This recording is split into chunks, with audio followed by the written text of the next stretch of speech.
Hello everyone, this is the Agustinian argument for the existence of God, or the existence of God from immaterial objects or entities, if you want to call them. But well, let's go. Now, the formulation of Feser's, let us read it, and the idea is that the abstract objects, such as universals, propositions, numbers, mathematical objects, possible words, all of that, it can they have to be real, which is the position of realism, that they actually exist in the world, and not only that, but it has to be scholastic realism, unlike Platonic realism.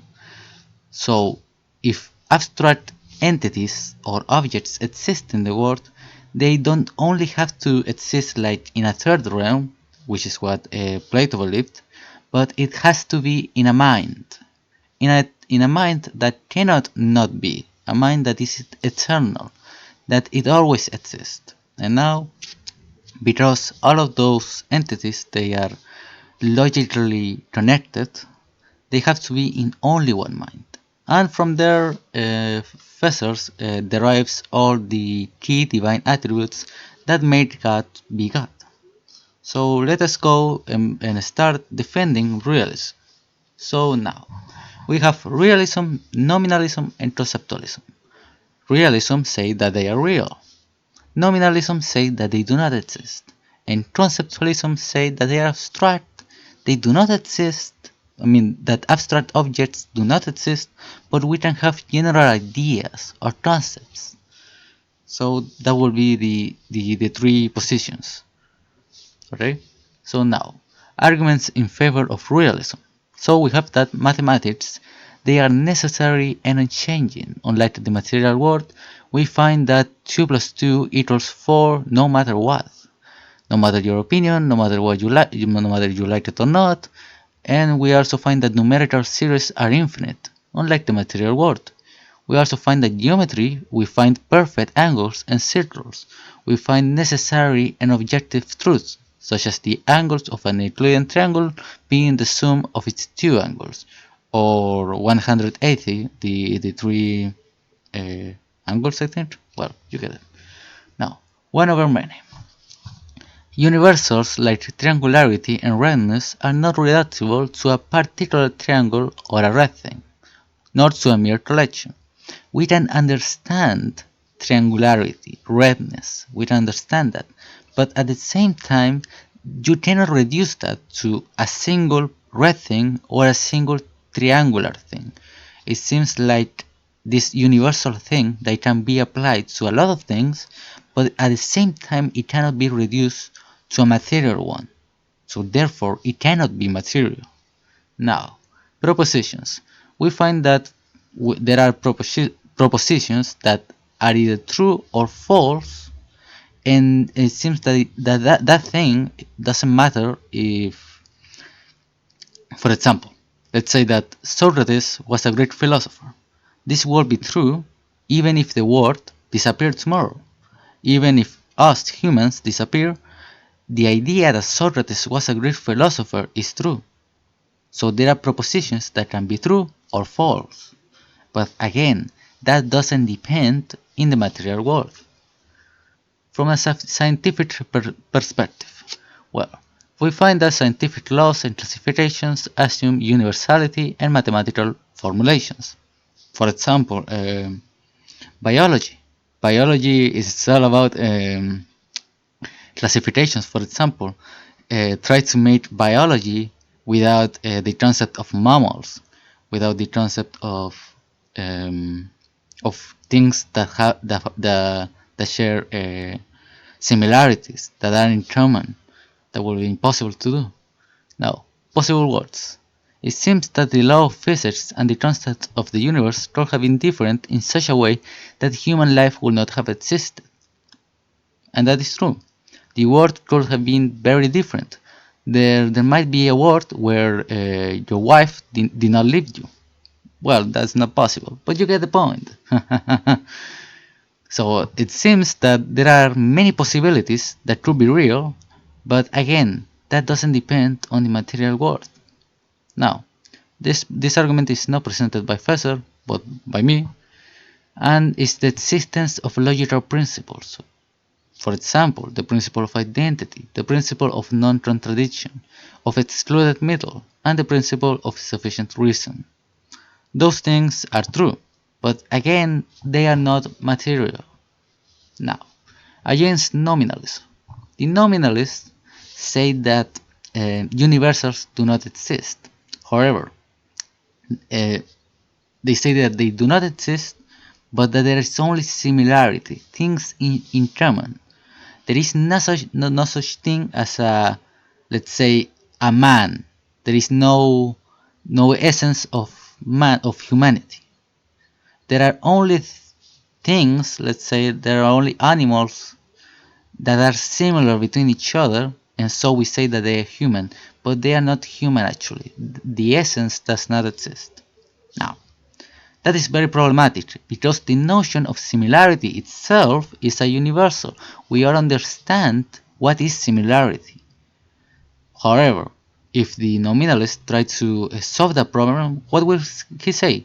He will say that something like, there is no such thing as a similarity. There are only similarities between similarity.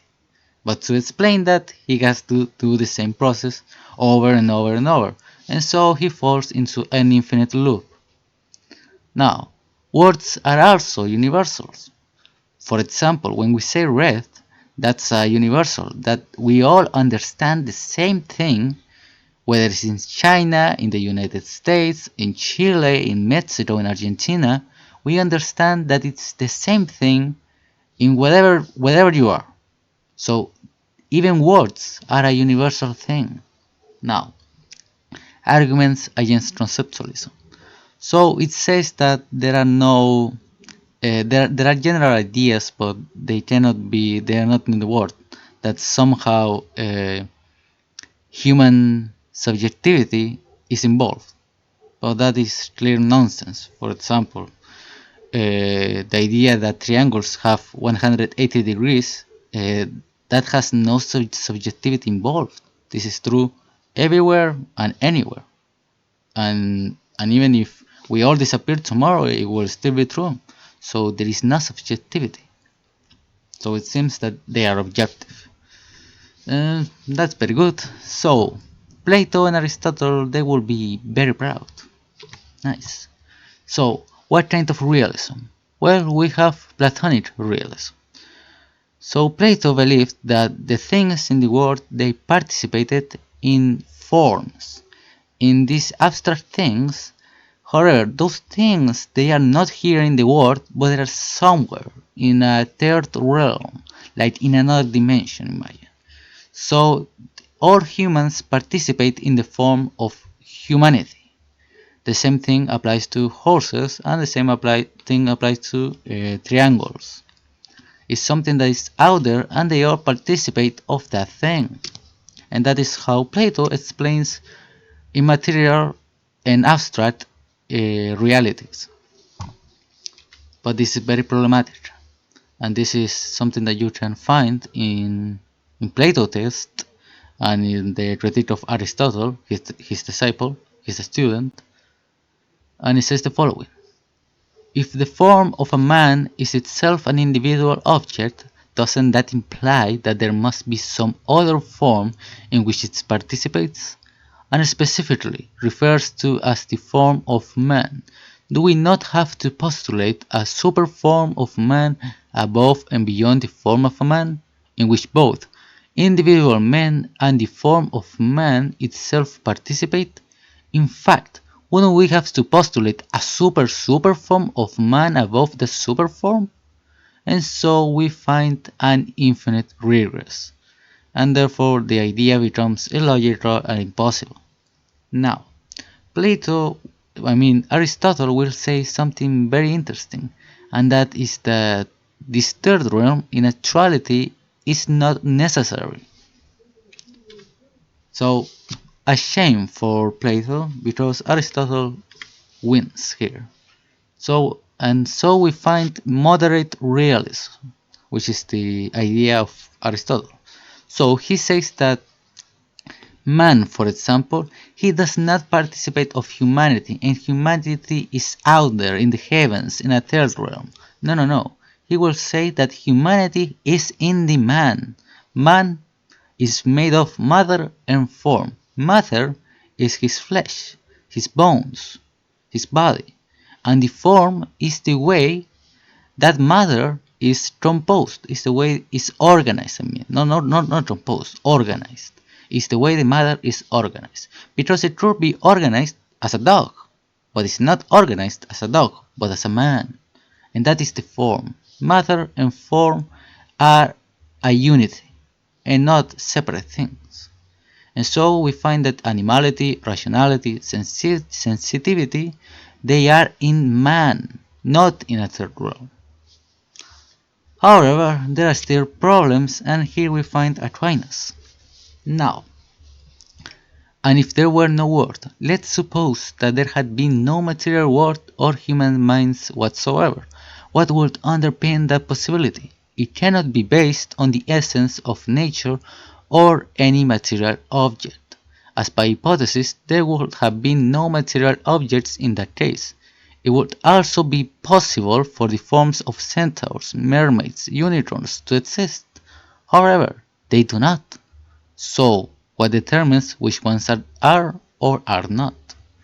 And so, Feser says the following: there is no Platonic third realm.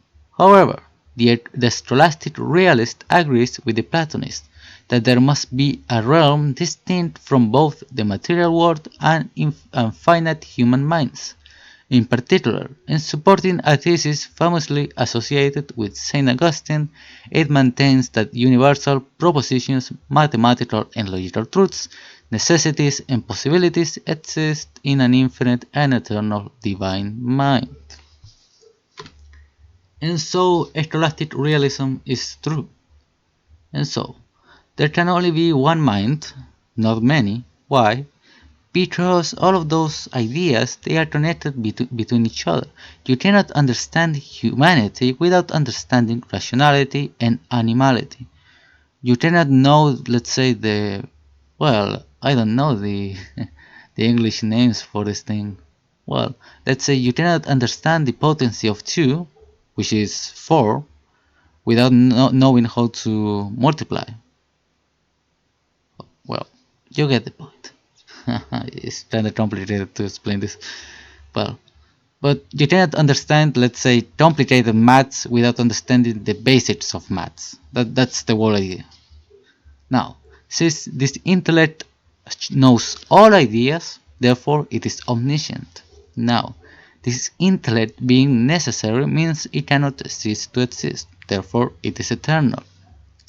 Because it is eternal, it follows that it is immutable, meaning it cannot change. There is no change, there is no potentiality turning into actuality. For example, think of an egg turning into a chicken.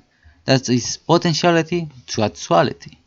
The same applies to a seed to a tree. So that thing in something that is eternal cannot possibly be, because it will be a contradiction, because it implies change, and there cannot be change in this mind, so meaning that is pure act. Now, that which is pure act has no composition of any kind, for composition implies potentiality. For example, think when you move your leg. Your leg only moves because of your flesh, because of your bones, because of your brain. So there is potentiality there. Now, there could also be a metaphysical composition between essence and existence, and there cannot be such a thing because he cannot receive essence from anyone. He cannot receive existence from someone else, like myself, who I depend on my parents. But he has to be existent by himself. And the only way to do that is by not having a composition between essence and existence. Now, so there we find that it's completely simple, and we also have to say that it's completely good, supremely good. Why? Because good is something that actually exists in the world, Unlike evil, evil is only a privation of good, like ignorance, hunger, and blindness. Now, that which it is perfect, it has been said that what is in defect is in the cause. What is the meaning of this? Think, for example, of a burning house. Now, where did the flames appear from? Did they appear out of nowhere? Of course not, you idiot. They appear from the flamethrower. However, the flames were already present in the flamethrower, were in the chemicals inside of it. So there you find that that thing, the flames, which was in defect, was already in the cause. And so there we find that is unique, eternal, immutable, pure, benevolent, intelligent, simple, and perfect.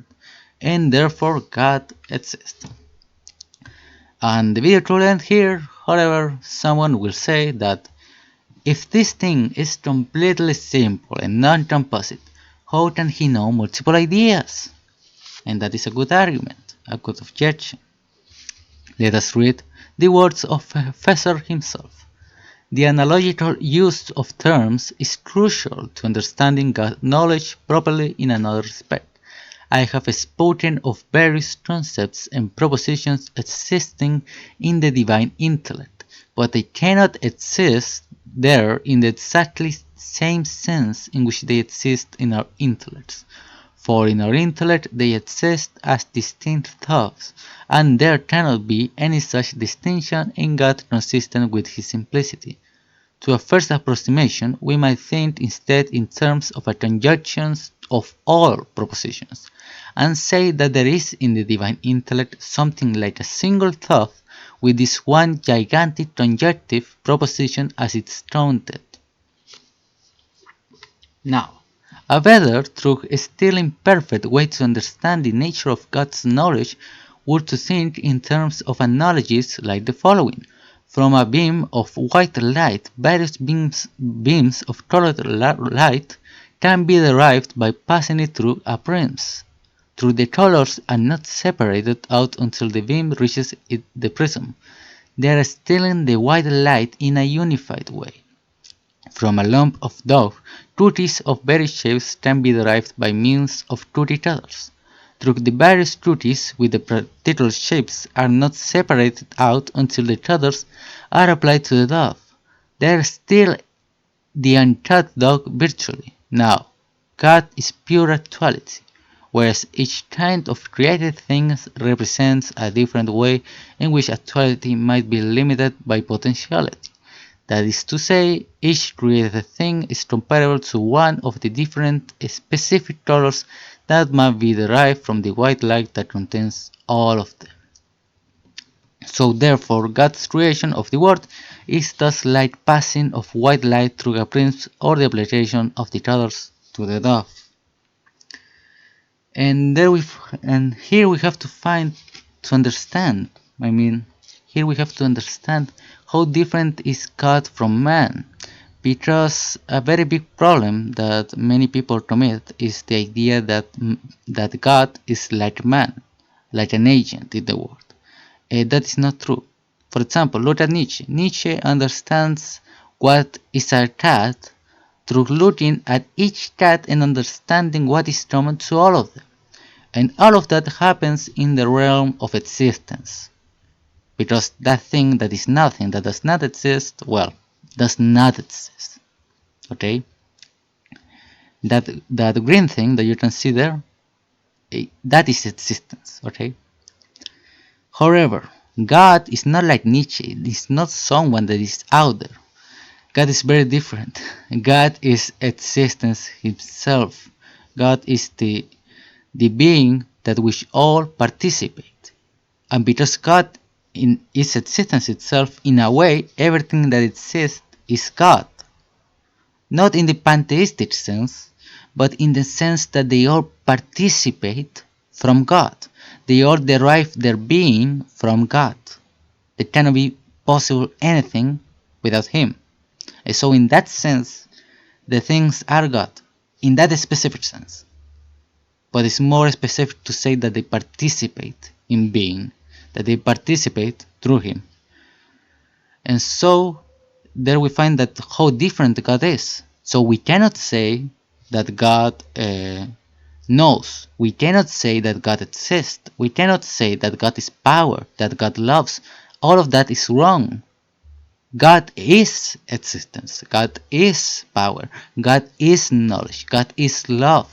Because God is being. And that's how different God is. And that is why he cannot be compared to an agent in the world, but rather existence itself, where all things are a unity in being, in existence.